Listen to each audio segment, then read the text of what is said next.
네, 샬롬. 인도네시아에서는 샬롬 이렇게 만나면 성도님들끼리 만나면 샬롬 인사하거든요. 네, 샬롬. 네, 반갑습니다. 하나님 은혜 안에 평안하시죠? 네, 유초등부 때 많이 하셨을 텐데 샬롬. 커서는 안 하셔 보셨죠? 네. 저는 인도네시아에서 선교 사역을 하고 있는 전수미 선교사라고 합니다. 2022년 7월에 여러분 인사드리고 이렇게 2년 만에요. 이렇게 다시 또 인사를 드리게 됐습니다. 귀한 자리에 세워주신 우리 목사님과 우리 성도님들께 감사를 드립니다.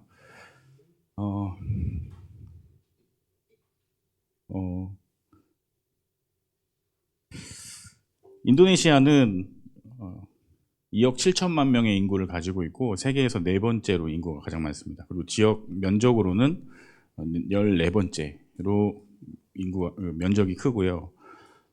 민족적으로 보자면 1,300여 종족, 그 18,000개의 섬으로 이루어져 있는데 그 구석구석 섬으로 다 나눠져 있는 곳에 소수민족까지 다 합하면 1,300여 종이에요. 그리고 주 종족으로 하자면 300여 종족, 그 다음에 그거보다 더 주로 활동하고 있는 종족은 한 70여 종족. 그러니까 인도네시아는 다민족, 다문화, 그리고 그 각 민족들이 가지고 있는 언어가 한 700여 개 언어가 있어요. 그게 한국처럼 사투리처럼 이렇게 조금씩 다른 게 아니라 완전히 다른 언어권을 가지고 있는 게 한 700여 개의 언어를 갖고 있거든요. 그래서 다민족, 다문화, 다 언어권의 나라가 인도네시아입니다. 인도네시아는 2억 7천만 명 인구 중에 87%가 이슬람이고요. 그 다음에 기독교는 7%. 그 외에 천주교, 힌두교, 불교, 도교 이렇게 6개의 종교를, 원래는 5개의 종교였는데 이제 6개의 종교를 인정하는 국가로 변하게 됐습니다. 그래서 현재에 와서는 종교의 자유를 인정하지만 무슬림이 다수의 이제 종교가 되기 위해서 계속해서 정책적으로 종교법을 더 강화시키고 있는 상황이 있어요. 그래서 앞으로 어떻게 변할지 모르겠지만 선교가 더 어려워질 수도 있겠다라는 말들을 인도네시아 목사님들이 하시더라고요. 그래서 저희도 기도하면서 인도네시아 복음화를 위해서 기도하면서 사역을 하고 있습니다. 일단은 여러분들 너무 오랜만에 뵙게 됐는데 제가 워낙 이게 저번에도 그때 말씀드렸던 것처럼 이렇게 말도 잘 못하고 내성적이고 제 얘기하는 거에 대해서 좀 뭐라고 하죠? 편하지가 않아서 이 자리가 조금 많이 긴장되고 두렵고 떨리는데 하나님이 제게 주신 은혜 여러분에게 이렇게 전달하고 또 여러분도 동일한 은혜가 있는 시간이 되기를 그리스도 이름으로 축원합니다. 네.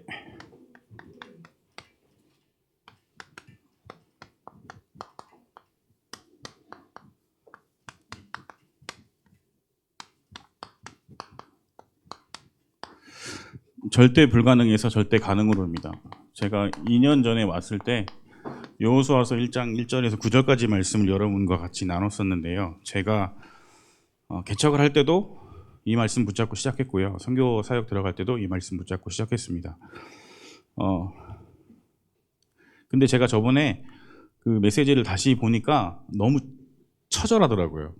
막 울더라고요. 막 왜 그랬냐 생각을 해보니까 제가 2018년도 3월에 처음 들어가서 맨 땅에 헤딩으로 연고 없이 들어가고 현지인 사역을 하겠다고 들어갔는데 뭐 열려 있는 문이 하나도 없으니까요. 어디 가든지 부딪히고 또 부딪히고 그렇게 사역을 시작했는데 갑자기 코로나가 와가지고 모든 게 셧다운 돼 버렸잖아요. 근데 그 상황에서 선교사로서 내가 안전한 곳을 찾아 떠나야 되겠냐? 그건 아닌 것 같아서 제가 자카르타에서 계속 버티고 있었거든요. 그러니까 뭐 6개월 동안 셧다운 된 상태에서 집에 갇혀가지고 그냥 그때 얘기하는 거 보니까 그렇더라고요. 예, 뭐 라면을 빌려서 먹고 볶아서 먹고 튀겨서도 먹고 그렇게 버텼던 것 같아요. 처절하게 그렇게 버티다가 코로나가 이제 좀 풀리고 완화가 될 때 2021년도에 한국에 들어왔어요. 그 상황에 제 상태가 어떤 영적 상태였냐면 너무 창피하고 부끄러웠어요. 그리고 하나님한테 너무 죄송하고, 그리고 우리 성도님들한테, 기도해 주시는 성도님들한테 내가 진짜 뭘 하다 왔나라는 생각에 굉장히 인간적으로 저 자신한테 실망이 많이 있었던 때였어요. 그래서 저 자신도 저 자신에게 계속 뭘 확인했냐면, 아니야, 그래도 예수는 그리스도, 하나님은 그래도 그 상황에 하나님 분명한 계획이 있을 거야 라고 저한테 계속 확인하고 그 영적 상태, 그 생각에 빠지지 않으려고 반복해서 되새겼던 그 기간이었던 것 같아요. 그 상태에서 7월에 와가지고 이제 9월에 최종적으로 출국이 정해지고 7월에 와서 아마 피를 토하면서 얘기하는 것 같아요. 왜냐하면 생각 속에서는 계속 부정적인 생각이 사로잡혀 있으니까 제 입으로라도 나는 부정적인 고백하지 않아. 하나님 분명히 가라고 하신 그 땅이기 때문에 나는 반드시 그것에서 하나님이 예비하신 제자 만나고 전도의 문, 전도의 현장들 열 거야 라는 그 간절한 마음이 담겨져서 아마 그렇게 메시지가 나왔던 것 같아요. 근데 제가 지금 보니까 저거는 복음이 아니잖아 라는 생각이 조금 들었어요. 그래서 오늘은 좀 AS를 해드리려고 왔습니다. 근데 AS를 해드리겠습니다. 그때 좀 제가 제게 너무 많이 섞여 있었던 것 같아요. 복음은 그게 아닌데요. 그래서 우리는 시작이 중요합니다. 우리의 상처나 우리의 경험이나 우리의 어떤 경험에서 시작하는 게 아니라 우리는요, 철저하게 하나님 말씀에서 시작해야 되는 거거든요. 그래서 성경은 창세기 1장 1절에 태초에 하나님이 천지를 창조하시니라부터 시작합니다. 우리 하나님이 어떤 분이냐? 절대 주권자이십니다. 누구와도 상의하지 않으시고 누구의 힘을 빌리시지도 않고 하나님은 하나님의 뜻대로 하나님의 계획대로 천지를 창조하셨어요. 우리가 믿는 하나님은 누구시냐? 이 천지 만물을 창조하신 전지전능하신 하나님, 창조주 하나님, 절대 주권자이십니다. 우리는 어떤 신앙생활을 해야 되냐? 이 전지전능하신 하나님을 믿는 그 믿음으로 신앙생활을 해야 되는 겁니다. 두 번째로요, 우리 하나님은 어떤 하나님이시냐? 창세기 1장 26절에 하나님이 만드신 모든 만물을 다스릴 존재를 만드시기를, 우리가 우리의 형상대로 사람을 만들기를 계획하셨어요. 그리고 세 번째로 창세기 1장 27절에 그 계획하신 것을 성취하십니다. 네 번째로 창세기 1장 28절에 하나님의 형상대로 창조된 인간에게 복을 주셔서 그 사명을 감당할 수 있도록 힘을 공급하십니다. 그래서 하나님은 어떻게 일하시냐? 완벽한 계획 가운데 계획하신 것을 반드시 성취하시고 그 안에 있는 인간에게 그 사명을 감당할 수 있도록 힘을 공급하십니다. 이게 하나님의 원리예요. 하나님은 이렇게 일하십니다. 그래서 하나님은 분명히 반드시 말씀하신 것은 이루시고 계획하신 것은 성취하십니다. 그리고 그 안에 가운데 쓰시기로 선택받은 자, 부름받은 자에게 그 일을 감당할 수 있는 힘을 공급하시는 분이 누구시냐? 하나님이십니다. 그래서 우리는요, 하나님 말씀 안에 있어야 됩니다. 창세기 2장 17절에 동산 중앙에 선악을 알게 하는 나무의 실과를 만드시고 먹지 말라 하셨어요. 먹으면 반드시 죽겠다 그랬습니다. 그게 뭐냐면 명령이에요. 신앙생활은 뭐냐? 하나님이 선포된 그 명령에 우리가 믿고 순종하고 따라가면 되는 겁니다. 신앙생활은 굉장히 간단하고 명료하거든요. 어렵지 않습니다.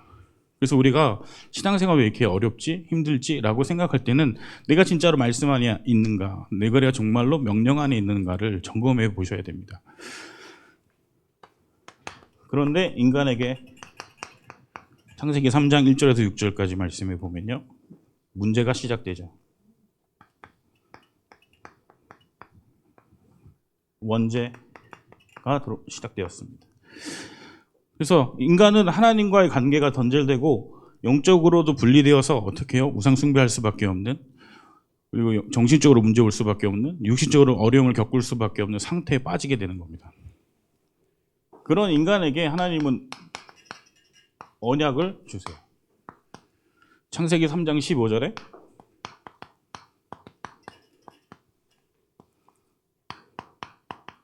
여자의 모성, 죄 있는 죄의 씨를 가지고 태어난 후손이 아니라 죄 없는 여자의 후손을 통해서 구원하겠다는 것을 약속하셨어요.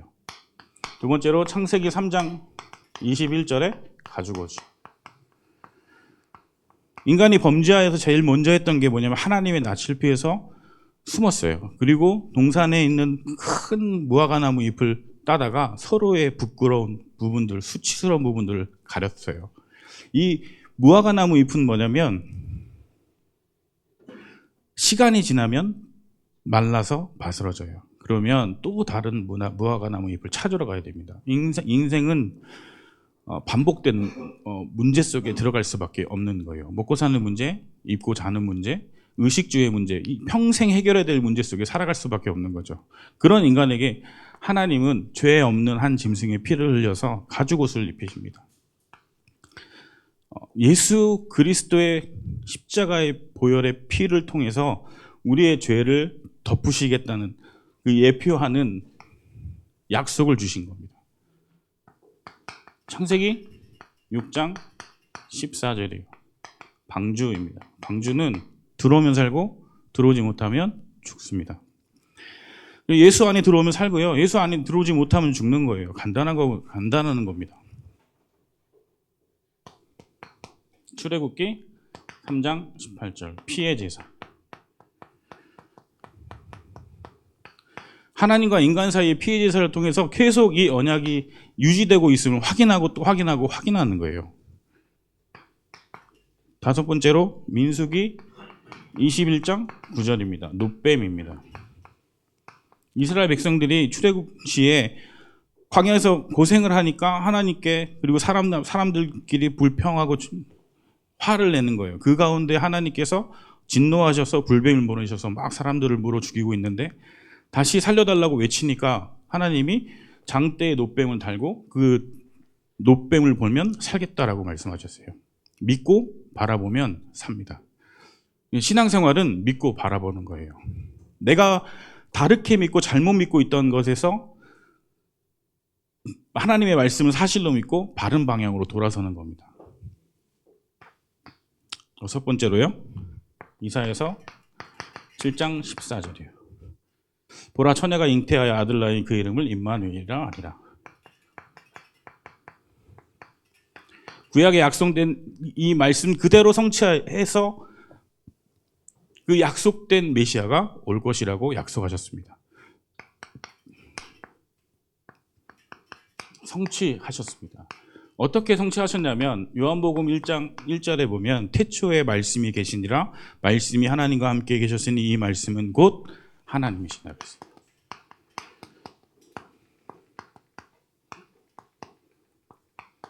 요한복음 1장 14절에 말씀이 육신을 입고 이 땅에 오셨다 하셨습니다. 요한복음 1장 12절에 영접하는 자 곧 그 이름을 믿는 자들에게 하나님의 자녀가 되는 권세를 주셨으니 그 예수를 믿으면 하나님의 자녀가 되는데 그 예수님이 누구시냐면 그 말씀이 육신을 입고 이 땅에 오신 하나님이신 거예요. 네 번째로 요한복음 3장 16절에 하나님이 세상을 이처럼 사랑하사 독생자를 주셨으니 이는 그를 믿는 자마다 멸망치 않고 영생을 얻게 하려 하심이라. 예수를 믿으면 멸망하지 않고 영생을 얻어요. 인간이 영생을 얻는 길은 누구밖에 없냐? 오직 예수밖에 없습니다. 다섯 번째로 요한복음 5장 24절입니다. 예수를 믿으면 영생을 얻고 심판에 이르지 아니하고 사망에서 생명으로 옮겼느니라. 심판이 없어요. 그리고 사망에서 생명으로 옮겨집니다. 여섯 번째로 요한복음 8장 32절입니다. 진리를 알지니 진리가 너희를 자유롭게 하리라. 묶인 것, 갇힌 것, 그 어려운 그 모든 것에서 자유케 되는 길은 오직 예수밖에 없습니다.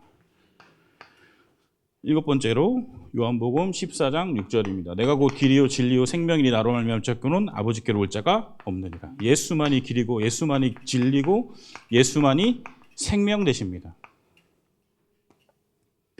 여덟 번째로 요한복음 15장 7절에서 8절입니다. 너희가 내 안에 거하고 내 말이 너 안에 거하면 무엇인지 원하는 대로 구하라. 그리하면 이루리라. 누구 안에 있느냐가 굉장히 중요합니다. 누구에게 속해 있느냐가 중요합니다. 우리가 그리스도 안에 있으면 우리가 원하는 것을 누가 이루십니까? 하나님께서 다 이루십니다. 아홉 번째로 요한복음 19장 30절에 다 이루었다 말씀하셨습니다.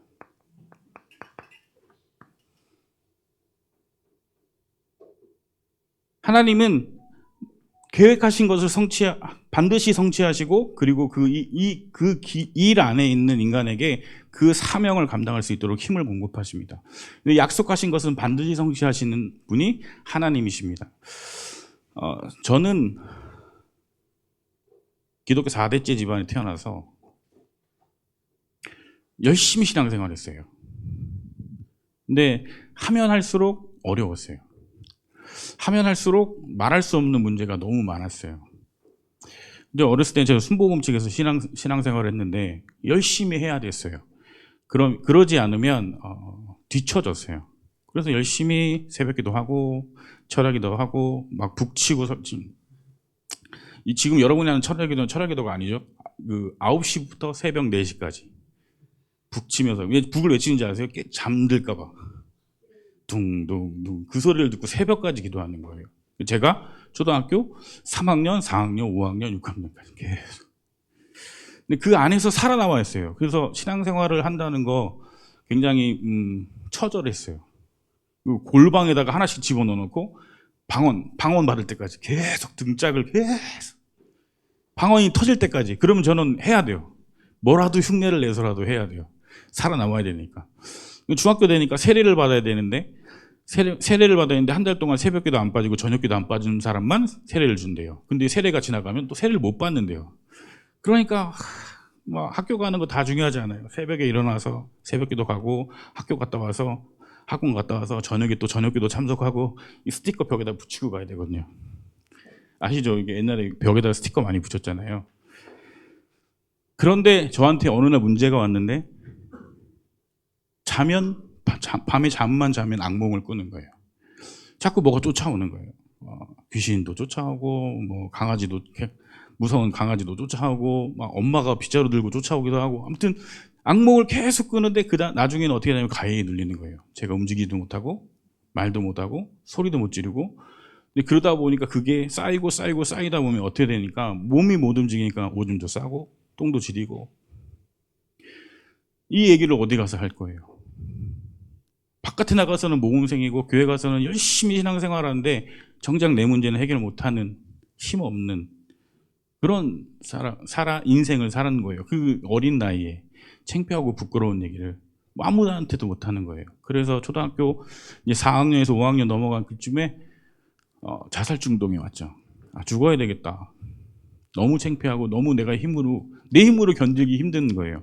교회 가서는 이렇게 열심히 믿는 모습으로 살아야 되고, 학교 가서는 착한 아이로 살아야 되고, 집에서는 또 부모님들이 원하는 모습으로 살아야 되고, 근데 정작 내 개인적인 문제는 해결이 안 되고, 교회 가서는 뭔가 응답을 받는 것 같은데 집에 오면 힘이 없고, 교회 가서 찬양하고 막 할 때는 뭔가 내가 스트레스도 풀리고 뭔가 힘이 있는 것 같은데 집에 오면 또 똑같은 문제가 반복되고, 나는 그냥 죽어야 되겠다. 빨리 죽지 않으면 이 문제에서 나는 이 문제에 먹혀버리겠구나라는 생각에 죽어야겠다는 생각을 굉장히 많이 했던 것 같아요. 그러던 어느 날 복음을 듣게 된 거죠.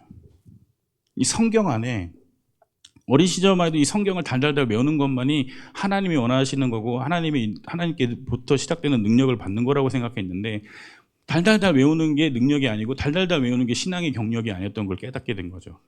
이 성경 안에 창세기부터 요한계시록까지 그 안에 숨겨진 예수가 그리스도 되신 이 귀한 복음이 숨겨져 있다는 사실을 알게 된 거예요. 그래서 그때 인격적으로 예수님을 영접하고 하나님의 자녀가 됐습니다. 근데 그 순간에 제 영적인 모든 문제가 끊어졌어요. 가위 눌렸던 것도 끊어졌고요. 더 이상 생각에 속지 않는 영적 문제가 끊어진 상태로 돌아온 거죠. 너무 감사했어요. 그때 제가 어렸을 때 하나님께 서원했어요. 하나님, 제가 너무 부족하고 연약한데 하나님께서 나를 사용하신다면 나와 같은 문제 속에 있는 사람들에게 이 복음을 전하는 사람으로 살고 싶습니다. 하나님이 저 같은 사람도 쓰신다고 하신다면 이 복음만 전하는 일에 하나님 나를 사용해 주세요. 그래서 저는 이 메시지를 할 때마다 너무 감사해요. 이 메시지를 다시 확인할 때마다 내 삶의 존재 이유를 확인하게 됩니다. 그래, 마치 내가 이 말씀을 깨달았고 이 하나님의 그리스도의 복음을 깨닫고 은혜로 받은 것을 또 은혜로 전달하는 인생을 살고 있지. 너무 감사한 거죠. 오늘 이 자리에 모이신 충주 예전교회 성도님들도 동일한 은혜가 있으시길 그리스도의 이름으로 축원합니다. 어느 날 저도 그 생각에 창피할 때가 있어요. 제가 오늘도 이 얘기를 하잖아요. 제가 어렸을 때 오줌도 싸고요, 똥도 지리고요, 막 이런 얘기 하는 거 정말 창피해요. 하나님 그래요. 하나님 더 이상 이런 얘기 하지 않았으면 좋겠어요.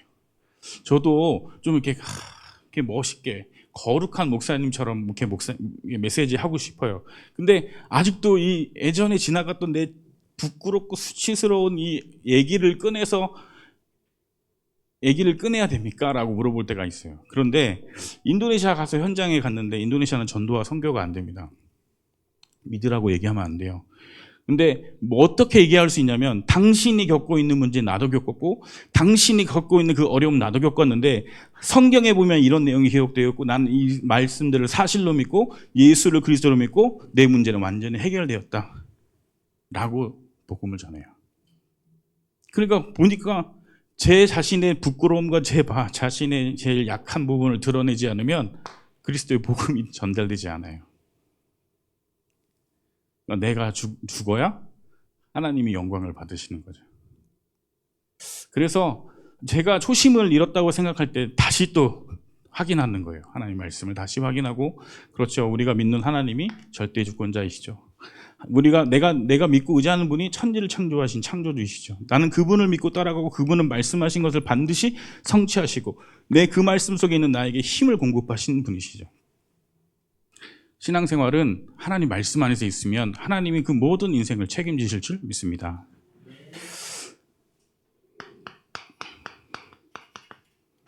사명입니다.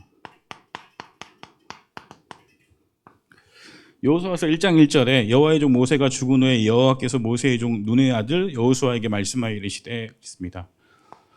하나님이 여호수아를 부르십니다.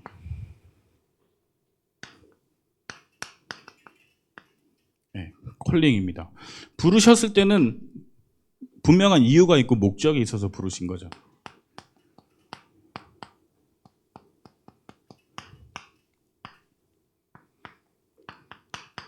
(1장 2절에) 내 종 모세가 죽었으니 이제 너는 이 모든 백성과 더불어 일어나 이 요단을 건너 내가 그들 곧 이스라엘 자손에게 주는 그 땅으로 가라. 우리는 부르심을 받았고 명령을 받은 사람들입니다. 그러면 성경대로 보자면 우리는 어떻게 해야 돼요? 그 명령에 순종해야 되는 겁니다.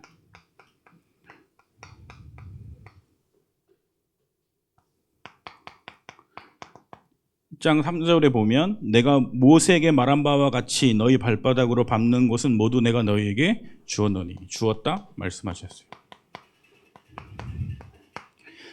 신앙생활은 열심히 무언가를 찾는 게 아니라 하나님의 부르심을 받았고 하나님의 명령을 받았고 하나님 가라 하신 곳에 가서 하신 말씀이 반드시 성취됐는지 하나님이 일하고 계셨는지 일하셨는지 확인하는 겁니다.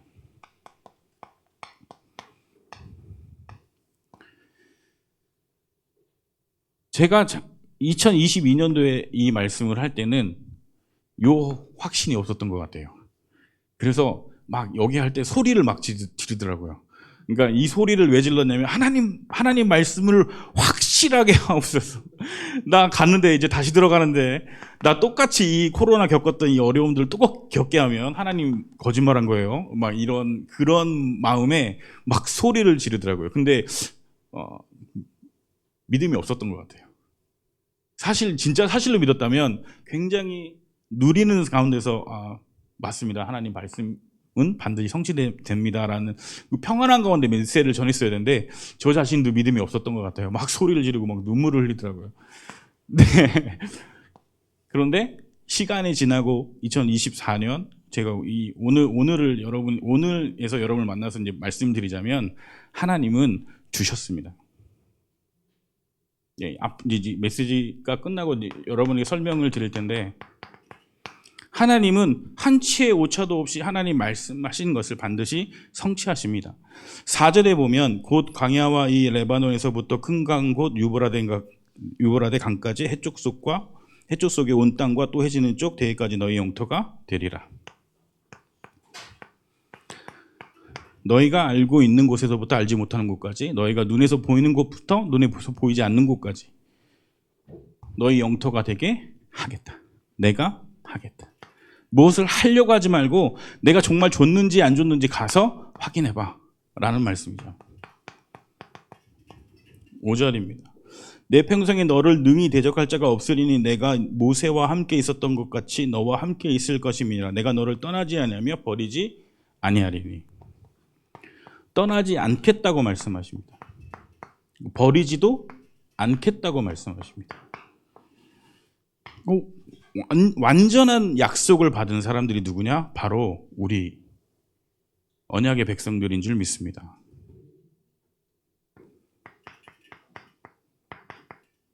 (6절에) 보면요, 강하고 담대하라. 너는 내가 그들의 조상에게 맹세하여 그들에게 주리라 한 땅을 이 백성에게 차지하게 하리라. 내가 하겠다. 하나님의 완벽한 의지, 굳은 의지가 담겨있는 말씀이고 내가 하겠다. 내가 맹세한 대로 내가 그 일들을 행하겠다. 7절입니다. 1장 7절에 보면 오직 강하고 극히 담대하여 나의 종 모세가 내게 명령한 그 율법을 다 지켜 행하고 우로나 자로나 치우치지 말라. 그리하면 어디로 가든지 형통하리니. 우로나 자로나 치우치지 말라고 얘기하십니다. 우리가 살다 보면 현실적인 문제, 사실적인 문제, 먹고 사는 문제 때문에 말씀 따라가는 게 쉽지 않아요. 신앙생활 하는 게 쉽지 않아요. 오늘 이 시간 예배드리러 나오는 것도 많은 고민 속에 나오신 분도 계실 거예요. 그런데 우리는 계속해서 그 삶의 상황 속에서 우로나 좌로나 치우칠 수 있는 많은 문제들을 겪고 있어요. 그런데 하나님은 그 가운데 뭐라고 얘기하시냐면 치우치지 말고 어디든 치우치지 말고 말씀 따라와라. 말씀 안에 있어야 됩니다. 그게 인생에서 통통한 길입니다. 1장 8절에 보면 1절 8절에 보면 이 율법책을 내 입에서 떠나지 말게 하며 주야로 그것을 묵상하여 그 안에 기록된 대로 다 지켜 행하라. 그리하면 내 길이 평탄하게 될 것이며 네가 형통하리라. 다 지켜 행하라.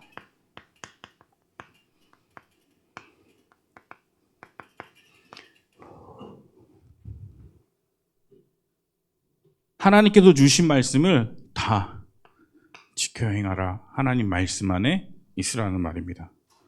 여호수아서 9번째는 여호수아서 1장 9절입니다. 내가 내게 명령한 것이 아니냐. 강하고 담대하라. 두려워하지 말며 놀라지 말라. 내가 어디로 가든지 내 하나님 여호와가 너와 함께 하느니라 하시니라. 하나님께서 함께 하십니다.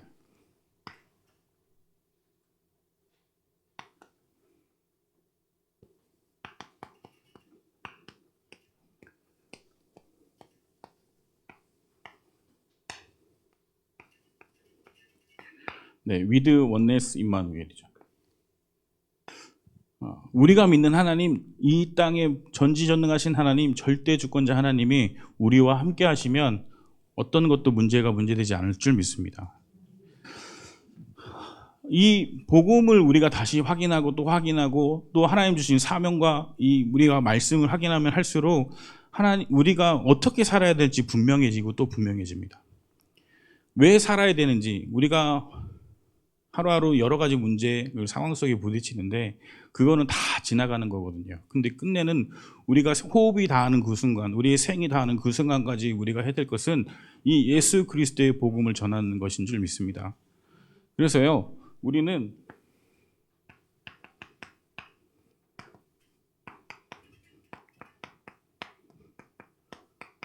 오직 복음하셔야 돼요.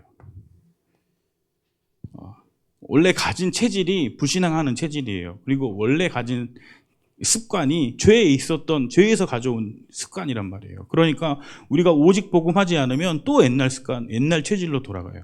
불평하고 원망하고 염려하고 짜증내는 그 옛날 체질로 돌아간단 말이에요. 그래서 우리는 계속 오직 복음으로 각인 뿌리 체질돼야 돼요. 하나님이 우리를 얼마나 사랑하시냐. 하나님은 계획하시고 성취하시고 공급하시는 분이시잖아요. 본인이 하신 말씀을 반드시 성취하시는 분이시잖아요. 이 창세기 2장 17절에 보면 반드시 죽으리라 하신 말씀을 주셨는데, 근데 인간을 죽이셨어요? 죽이지 않으셨어요. 그 인간을 너무 사랑하셔서 가죽옷을 입히고 징표를 주셔서 세상으로 보내셨단 말이에요. 그런데 그런 하나님이 육신을 입고 이 땅에 오셔서 자기가 본인이 하신 말씀을 성취하기 위해서 육신을 입고 이 땅에 오셔서 십자가에서 그 모든 약속을 이루셨어요. 그래서 우리는요, 하나님 말씀에 계속해서 포커스를 맞추고 하나님 말씀을 알고 깨닫고 믿기 위해서 우리는 더 나아가야 돼요. 신앙생활은 어떻게 보면 하나님 말씀 속으로 더 들어가기 위한 우리는 트레이닝이고 연단이고 훈련입니다. 그래서 오직 복음 결단하시길 그리스도 이름으로 축원합니다. 그러기 위해서 우리는 뭐 해야 되냐? 오직 말씀 해야 됩니다. 근데 오직 말씀 어떻게 해야 될까요? 예배의 축복을 누리셔야 돼요. 하나님의 말씀이 선포되어지는 강단을 통해서 우리는 그 강단 메시지를 통해서 하나님의 음성을 듣고 우리가 성취되어질 수밖에 없는 언약의 말씀을 붙잡아야 됩니다. 매 순간순간마다 선포되어지는 말씀, 이 예배의 축복을 통해서 우리는 어떻게 해요? 인생에 살아가는 방향을 찾고 인생의 응답을 얻게 되는 겁니다. 그래서요, 예배의 축복을 누리셔야 돼요. 그래서 저도 저희 아이들을 1년에 2번밖에 못 보지만 전화로 하면 항상 하는 말이 있어요. 예배 성공이 인생 성공이다. 아빠가 비록 옆에 있어주지 못하지만 너의 주인은 하나님이시니까 예배 안에서 하나님의 음성을 듣고 그 말씀 안에서 성공해라.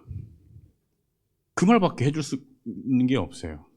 근데 시간이 지나서 지금 보니까 하나님이 그 모든 것을 예비하시고 하나님 뜻하신 대로 이끌어 가신 것을 저는 체험하고 있습니다. 가장 확실한 건 저를 안 닮았어요.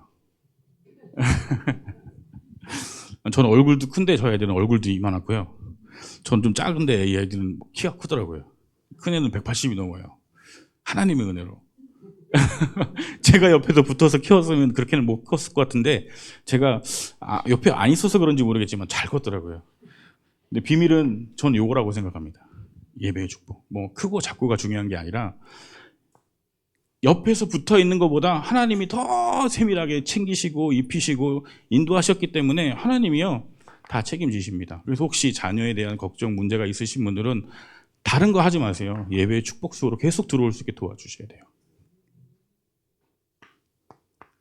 오직 기도입니다. 우리가 모든 것을 기도로 연결하셔야 돼요.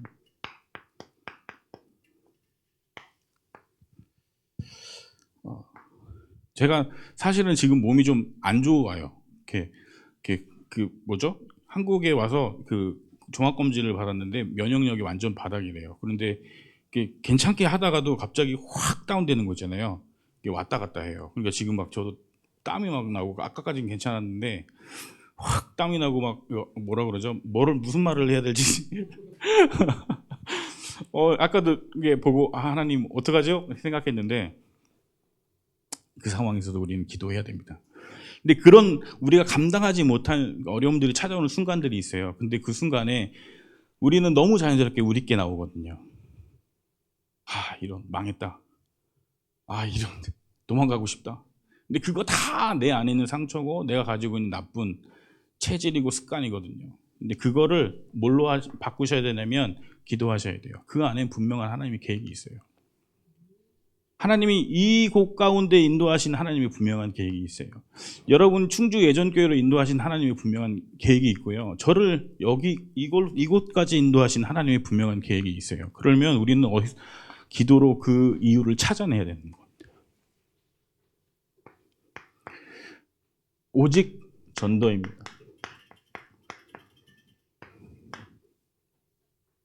전도는 하는 게 아닙니다.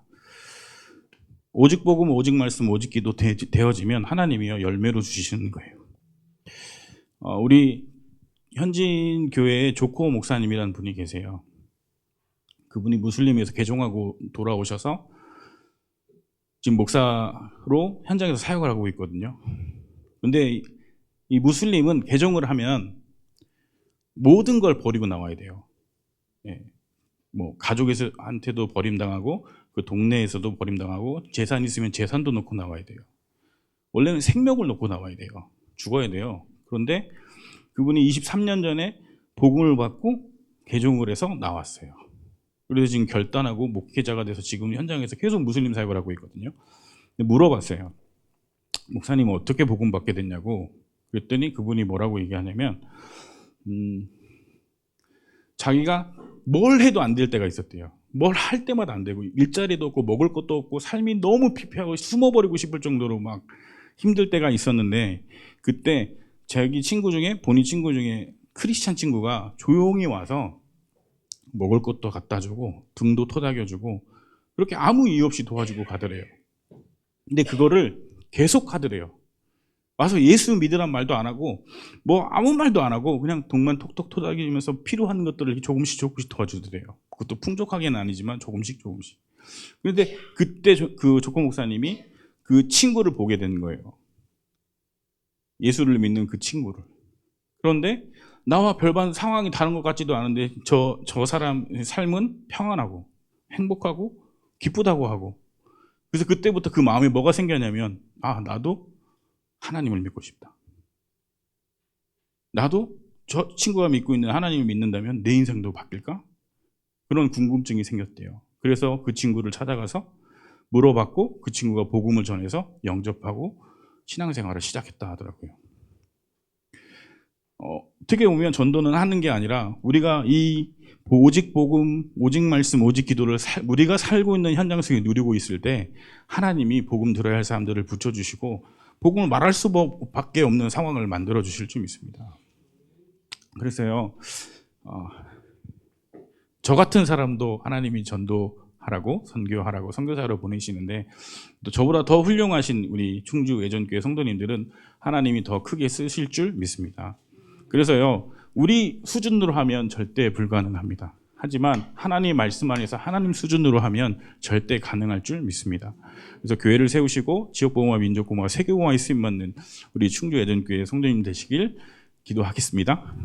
제가 사진으로 설명만 잠깐 드리겠습니다.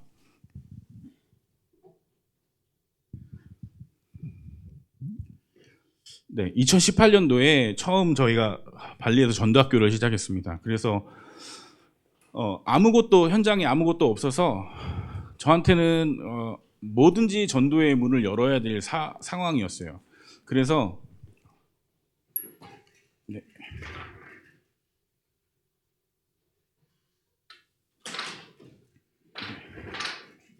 감사합니다.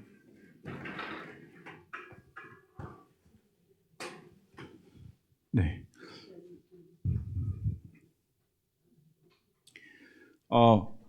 이게 지금 발리 전도학교 사진인데요. 2018년도였어요. 아무것도 할 수 없고 뭐 맨땅에 헤딩도 해봤고 그리고 뭐 어디든 문을 찾기 위해서 되게 굉장히 애쓰고 있을 때 저기 여러분이 보실 때 오른쪽 이렇게 보이시는 분이 김용미 선교사님이라고 그 발리 예원교회 평신도 선교사님이세요. 저분이 발리에 전도학교를 하고 싶은데 사역자가 없대요. 근데 저는 현장이 없었어요. 그래서 저를 초청해 주셔서 전도학교가 2018년도에 시작되었어요. 저는 막 어디든 일단은 가서 현장을 열어야겠다는 생각에 너무 불탔기 때문에 발리까지 이제 자카르타에서 비행기 타고 1시간 50분이었거든요. 근데 가서 2박 3일 동안 사역을 하고 오는 그런 사역을 했습니다. 다음이요. 저의 사진에 보면 오른쪽에 이게 정호성 청년이에요. 지금 전도사로 사역을 하고 있는데 저 친구가 이제 통역을 하고 전도학교를 시작하게 됐습니다. 다음이요. 네, 이렇게 모였고요. 다음이요. 네, 또 전도학교 사진이고요. 다음이요. 네, 다음이요. 그 전도학교를 하다가 미션스쿨 교장 선생님이 은혜를 받으셔서 렘넌트 메시지의 은혜를 받으셔서 본인 학교의 아이들에도 복음을 전해주고 이 친구들에게 렘넌트 메시지를 해달라. 그래서 학교 사역을 시작하게 됐습니다. 다음이요. 예, 다음 사진이요. 그래서 유치부, 초등학교, 중학교까지 있는 학교예요. 대부분이 배경이 크리스찬 아니면 카톨릭이었어요. 예, 다음이요. 예, 다음 사진이요. 이게 전체 사진입니다. 예. 이렇게 그 전 사진 보시면 여기까지가 이제 발리 사역을 하고 제 자신이 사역이 잘 돼가고 있구나라고 생각할 때 딱 코로나가 터졌어요. 그래서 모든 현장들이 다 닫혀버렸어요. 전도학교도 닫히고 어디 갈 수 있는 모든 문들이 닫혀버렸어요. 그때 많이 방황했죠. 매일 울었던 것 같아요. 하나님이 가라 하셔서 갔는데 나라에서 가지 말라고 하고 경찰들도 나가지 말라고 하고 군인들도 나가지 말고 누구도 만나지 못하는 제 생각에는 어떻게 살면서 이런 일을 겪을 수 있을까라는 생각을 할 정도로 너무 많이 힘들었던 상태였어요. 이게 그렇게 막 자카르타에서 버티다가 다시 들어오고 한 1년 정도 다시 선교 사역에 대한 세팅을 다시 하고 9월 22일 날 2022년 9월 20일 날 다시 들어갔습니다. 다시 들어가서 이 전도학교 코로나 상황이 이제 많이 좋아졌기 때문에 만났던 모든 사람들을 들어가자마자 계속 만나기 시작했어요. 문을 또 다시 열어야 되기 때문에 이제까지 전도학에서 만났던 사람, 지나가다 만났던 사람, 뭐 현장에서 만났던 사람 다 만났어요. 계속 만났어요. 만나서 또 물어보고 또 찾고 하다가 만난 분이 이 다음 사진입니다. 중국계 인도네시아인 다누 목사님, 아니따 사모님, 그 다음에 둘째 딸은 플로렌이에요. 그래서 목사님한테 찾아갔어요. 이 보고르 지역이라고 자카르타에서 한 차로 2시간, 그러니까 우리나라로 하면 강원도 지역인 거예요. 되게 좀 시원하고 정글이 많이 있는. 저분한테 갔어요. 저는 인도네시아를 사랑하고 인도네시아에 정말 그리스도의 복음을 전하고 싶고 이 청년들과 청소년들에게 인생의 터닝 포인트를 만들 수 있는 이 사역을 하고 싶은데 이 흩어졌던 사람들과 만날 수가 없다. 좀 제발 좀 도와달라. 어떻게 하면 좋겠냐. 그래서 문을 좀 열어달라 부탁을 했는데 이분이 그러면 나와 같이 사역을 하자. 나와 같이 전도하자. 그래서 본인 교회를 열어주셨어요. 그래서 주일날 오전 9시에 전도학교를 할 수 있도록 그래서 대비 시간을 할애해 주셔서 첫 번째 이제 문이 열린 거죠. 다음 사진이요. 근데 그러다가 그 전도학교를 하고 있는데 이 조코 목사님이 그 전도학교에 참석하게 된 거예요. 이 조코 목사님은 어떤 분이냐면 발리 전도학교 때 만났던 분이에요. 그런데 발리 전도학교 때 이분이 유독히 필기도 많이 하고 질문도 많이 하고 제가 끝나고 나가면 쫓아와가지고 질문하고 그래서 제가 좀 거리를 뒀어요. 저는 사실 좀 이렇게 적극적이고 공부 열심히 하는 사람 별로 안 좋아하거든요. 아니 전도는 공부가 아닌데 이분 막 적고 질문하고 이거 어떻게 하는 거냐고 계속 물어보고 그래서 좀 거리를 두고 이분은 뭔가 동기가 있나?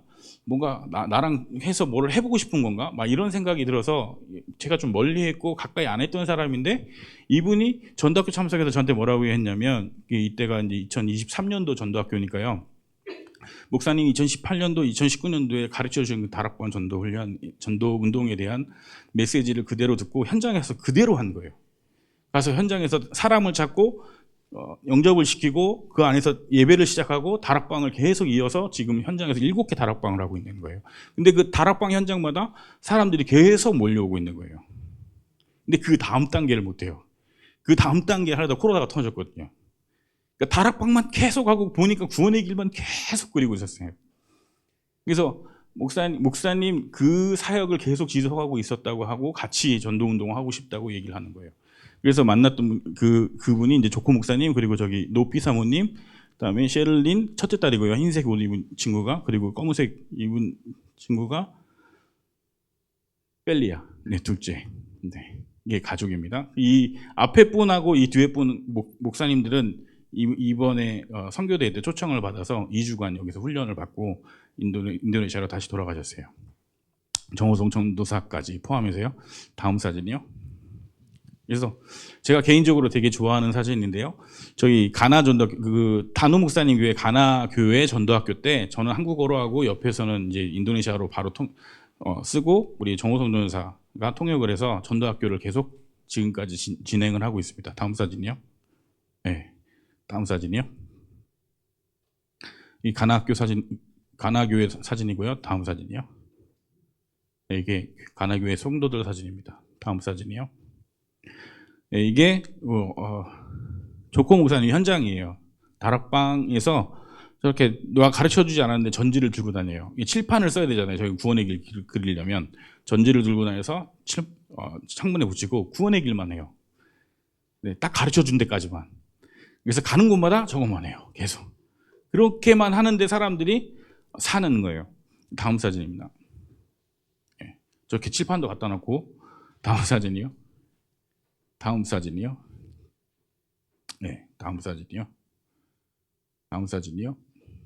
이렇게 야외에서 예배도 하고 다음 사진이요. 다음 사진이요. 네, 다음이요. 다음 사진이요. 네, 다음이요. 네, 네. 그래서 그 조코 목사님하고 이렇게 얘기했어요. 당신이 정말 내 제자가 맞냐라고 물어봤어요. 그럼 맞다고 얘기하더라고요. 그러면 당신 나랑 같이 평생 인도네시아 복음화 하자. 그럼 내가 당신을 우리 교회 부목사로 청빙을 하겠다. 그리고 같이 현장 사역을 하자. 그래서 그분이 그렇게 하겠다, 따라가겠다라고 말씀을 하셔서 저희가 교회도 없는데 믿음으로 믿음으로 조코 목사님 부목사님을 청빙하고 제가 당신이 현장 가는데 교통비가 없어서 현장을 못 가는 일이 없도록 하겠다. 그래서 교통비만은 내가 책임지겠다. 일단 당분간은. 그래서 교통비를 지급하고 같이 현장 사역을 시작을 하게 됩니다. 그래서 조코 목사님이 현장의 문을 열면 제가 들어가서 이제 메시지하고 현장 문 열면 제가 들어가서 메시지하고 이렇게 해서 사역을 같이 하게 됩니다. 다음 사진이요. 네, 다음 사진이요. 다음 사진이요. 그렇게 하다가 이 현장에 있는 사람들을 다락방에서 계속 흩어져 있는 사람들을 한 곳에 모았어요. 한 곳에 모아서 전도학교를 시작하게 되는 거죠. 그리고 전체 메시지를 시작했습니다. 이 사람들을 한 곳에 모아가지고 그 전체 메시지를 전도학교로 토요일 날 모여가지고 하고 하다 보니까 우리가 이제는 교회가 필요하구나라고 생각을 했어요. 네, 먼저 현장이 있고 그리고 현장에 있는 사람들을 한 곳에 모아서 전체 메시지를 하다 보니까 교회가 있다고 판단이 돼서 그 뒤부터 이 보고로 지역에 현장 분석을 들어갑니다. 어디다 교회를 세우면 좋을까? 어느 지역으로 들어가야 우리가 그 지역도 살리고 이 사람 현장에서 전도 운동을 할 수 있을까? 조코 목사님하고 현장 분석을 하다가 다음 사진이요. 저희가 다락방에 들어가는 불교 신자 성도 집이 있었어요. 근데 그분이 집이 두 채가 있는데 한 채는 완전 그냥 한국식 주택이고 한 채는 저렇게 천장이 넓어요. 사진은 좀 넓게 나왔는데 원래 원본 사진을 보면 천장이 넓어요. 한 2m 이상이 돼요. 이렇게 인도네시아는 그렇게 키가 크지 않기 때문에 천장은 높게 짓지 않거든요. 근데 그 왜 천장이 넓냐고 물어봤더니 본인 할머니 할아버지께서 그 지역에 교회가 없어서 그 공간은 교회를 지으려고 아예 처음부터 그렇게 지으셨던 버릇이래요. 근데 하려고 했는데 그냥 돌아가신 거예요, 갑자기. 그래서 그 후손들이 저 공간을 벽을 막아가지고 방으로 쓴 거예요. 근데 그 얘기를 하면서 지금 목사님들이 지금 교회를 찾고 계신다면 이 공간을 교회로 했으면 좋겠다.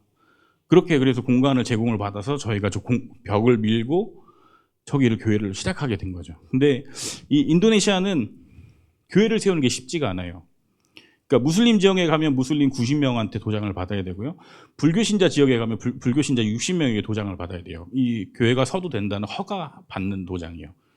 그래서 그 모든 절차를 우리가 했어야 됐는데 우리 조코 목사님과 성도님들이 이제 그 일들을 진행하게 됩니다. 다음 사진이요.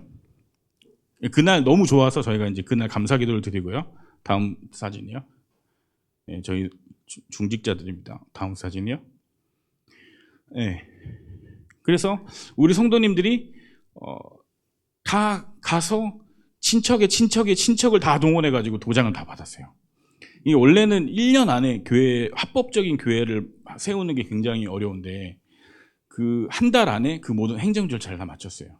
그리고 인도네시아 정부에서 인가받은 교회가 이제 세워지게 됩니다. 그래서 11월에 그 모든 마무리가 되어지고 그 2023년 12월 17일 날 우리가 이 지역에 교회가 세워졌다는 걸 지역과 주민들한테 다 알리자. 그래서 무슬림이든 불교 신자든 크리스천이든 가리지 말고 다 초청하자. 그리고 우리가 다 식사를 대접하자. 그리고 교회는 이렇게 예배하고 교회가 이 지역에 생김으로써 이 지역에 얼마나 많은 일들을 감당할 수 있고 도와줄 수 있는지를 보여주자. 그래서 저희가 다 같이 성도들이 헌금하고 음식도 준비하고 해서 도시락 박스를 만들어가지고 이게 교회 오면 다 나눠줬어요. 다.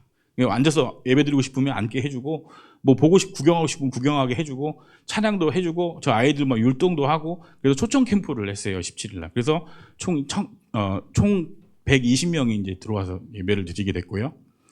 다음 사진이요. 이게 이제 저희 성도들 성인들만, 애들은 바깥에서 못 들어왔어요. 이 정서협소에서. 그다음 다음 사진이요. 저희 아이들만 이제 이렇게 사진을 찍은 겁니다. 네, 다음 사진이요. 바깥에는 이제 예배에 안 들어오는 사람들을 위해서 캐노피를 쳐가지고 바깥에서 이제 교제할 수 있도록 장소를 만들었고요. 다음 사진이요. 네, 저희 성도들 사진이고요. 다음 사진이요. 그 교회 옆 공간에 화장실 앞에 그 주방 겸 이런 바닥이 있어요. 거기서 이제 아이들 예배를 드리고 있습니다. 다음 사진이요. 네, 저희 성도들 사진이고요. 다음 사진이요. 네, 다음 사진이요. 저희가 이제 초청 캠프를 하고 계속 이 전도가 되어지니까 이 주변에서 이제 지역 목사들이 지켜보고 있던 지역 목사들이 찾아오기 시작했어요. 나도 좀 가르쳐 달라고. 전도 훈련 받고 싶다고. 어떻게 하면 되는 거냐고. 그러니까 이분들이 무슬림에서 오래 이 무슬림 문화권에서 살다 보니까 전도를 못 해요. 그러니까 신학을 할 때도 성경을 외우고 읽고 하는 신학 공부는 굉장히 많이 하셨는데 이 성경 가지고 전도하는 거를 몰라요. 그러니까 성경 가지고 성경 구절 안에서 예수가 그리스도라는 사실들을 전달을 못 하니까 전도를 하는 걸 너무 힘들어 하는 거예요. 근데 그분들이 이제 오셔서 가르쳐 달라고 한 팀으로 응답을 받고 싶다고 하셔서 이제는 그 예비 전도학교로 세워서 전도 세미나를 계속 하고 있습니다. 그리고 조콩 목사님 따라가서 1대1로 팀 사역을 하고 양육을 하고 지금 훈련을 시키고 있습니다. 그래서 지금까지는 3개의 전도학교가 세워졌는데 여기는 4번째 이제 예비 전도학교고요. 다음 사진이요. 여기는 5번째 예비 전도학교입니다. 다음 사진이요. 제가 이제 3월 31일 날 이제 부활절 예배를 마치고 그 다음 날 이제 입국하기 전날인데요. 부활절 날도 초청 캠프를 계획을 했어요. 그래서 동네의 전도 대상자들 그리고 다락방에 있는 새신자들 그 동네 아이들을 다 초청을 해가지고 여기가 수영장이거든요. 수영장에서 예배드리고 그리고 같이 레크레이션 하고 아이들은 수영장을 놓고 그 아이들 부모를 그 스탠드에 앉혀놓고 1대1로 다 사역자들을 붙어서 팀 사역을 했어요. 그래서 이렇게 초청 캠프를 진행했습니다. 다음 사진이요. 네, 다음 사진이요. 네. 여기는 어린이 예배 드리고 있는 거고요. 다음 사진이요. 네, 다음 사진이요. 네, 다음 사진이요. 네. 이렇게 1대1 팀 사역하고 있고요. 다음 사진이요. 다음 사진이요. 지금 이거는 무슬림인데요. 무슬림이 절대 교회 오지 않아요. 근데 자기 문제가 해결되지 않으면 도와달라고 옵니다. 그러니까 육신이 아프거나 정치적으로 눌리거나 귀신에 시달리는 사람들이 굉장히 많거든요. 그러면 저희가 이제 높이 사모님인데 이분은 불교에서 개종해서 오신 분이에요. 그러니까 이분도 그 개종해서 오신 그런 한이 있어요. 그래서 이분은 기도해줘요. 그러니까 무슬림들은 기도해주는 걸 좋아해요. 자기 문제가 해결될 거라고 믿고 기도해달라고 오는 거예요. 그래서 기도하는 사역을 저희 해주고 있습니다. 다음 사진이요. 네, 다음 사진이요. 이거는 저희 교회에서 지금 부설로 동네 아이들 그 모든 종교와 상관없이 그러니까 불교 신자들 무슬림이든 상관없이 무료로 유치원을 하고 있어요. 그래서 오전에 애들 와서 노래도 가르쳐주고 운동도 가르쳐주고 하는 그거를 지역에서 인가를 받아가지고 유치원을 지금 하고 있는 사진입니다. 다음 사진이요. 다음 사진이요. 다음 사진이요. 예, 다음 사진이요. 공부도 가르쳐주고요. 예, 다음 사진이요. 다음 사진이요. 이분은 지금 동네에서 남편이 이제 병사하고 아이가 5명이에요. 근데 이분이 15년 동안 그 유방에 혹이 있었어요. 근데 이분을 교회 성도님이 데리고 온 거예요. 교회 가야 낫는다고 데리고 온 것 같아요. 이제 이렇게 해가지고 왔는데 저희가 이제 좀 난감하긴 했어요. 이게 기도를 해서 나아도 문제고 안 나아도 문제잖아요. 나오면 계속 올 거고 안 나오면 능력 없다 할 거고. 그래서 고민하고 하는데 이분이 믿음이 있더라고요. 목사님, 저 오늘 말씀 듣고 은혜 받았는데 하나님 믿고 하나님께 기도하면 치유받을 거라고 믿습니다. 근데 여기가 15cm 혹이 있어요. 제가 여기 나오기 전에 마지막까지 기도해주고 나왔거든요. 근데 지금도 제가 계속 소식을 듣고 있는데 지금 병원에서 치료를 받고 있습니다. 근데 아직 결과는 잘 몰라요. 이름이 미주예요. 미주. 한국식으로. 네, 미주씨인데 아무튼 이 성도님 좀 기도를 좀 부탁을 드립니다. 다음 사진이요. 마지막 기도해드리고 다음 사진이요. 네, 다음 사진이요. 네. 그래서 이렇게 사역을 하고 있습니다. 여러분이 그동안 제가 7년간 사역을 지금 다 설명을 드린 거예요. 왜냐하면 또 제가 언제 올 줄 모르니까. 죄송합니다. 시간을 너무 많이 잡아먹었는데 제가 그동안 묵묵히 기도해 주시고 묵묵히 후원해 주시고 이렇게 든든한 기도의 배경이 되어 주셨는데 이게 자주 찾아뵙지 못해서 너무 죄송한 마음에 7년간 사역을 설명을 드렸고요. 이 2023년부터 2024년 현재까지 하나님이 예비하신 일들을 다 이루십니다. 이 유치원 사역도요. 전 생각도 안 했는데 이렇게 하면 좋겠어요라고 생각했는데 그 다음 주에 그 문이 열려 있는 거예요. 동네 사람들이 너무 좋아하는 거예요. 다 오는 거예요. 그래서 애들은 맡겨놓고 부모들은 바깥에서 그 교실 바깥에서 이렇게 복음 메시지 전하고 이렇게 영접할 수 있는 기회가 생기더라고요. 그래서 다른 건 아닙니다. 가라라고 말씀하시는 게 하나님 말씀이 사실이고요. 이 일을 위해서 우리에게 하나님이 예비하신 일들을 우리에게 보여주시고 그 현장에서 하나님은 하나님의 일을 이루시고 있는 줄 믿습니다. 그래서 중요한 건 여러분이 너무 기도해 주셔서 너무 감사하고 제가 이렇게 하나님이 하신 일에 대해서 여러분에게 간증할 수 있고 증인으로 설 수 있다는 사실에 너무 감사를 드립니다. 앞으로도 저 현장에서 이 복음, 그리스도의 복음 전하고 하나님이 원하시는 237 나라 5천 정도 살리는 일에 쓰임받는 선교사로 선교 활동에 더 집중하도록 하겠습니다. 우리 사랑하는 충주 외전교회 성도님들도 현장 가운데 전도와 선교의 응답을 누리시길 그리스도 이름으로 축원합니다. 기도하겠습니다. 살아계신 하나님 참으로 감사를 드립니다. 우리 너무 부족합니다. 우리 너무 연약합니다. 하지만 하나님 말씀 붙들고 하나님 이 복음이 필요한 자들 그 현장으로 들어갑니다. 하나님 이 복음이 선포되어질 때 흑암이 떠나가고 저주의 세력이 무너지며 하나님 나라가 임하게 하여 주옵소서. 그래서 이 충주와 이 지역과 민족과 세계복음화의 일들을 우리가 볼 수 있도록 하나님 축복하여 주옵소서. 감사하며 예수 그리스도 이름으로 기도합니다. 아멘.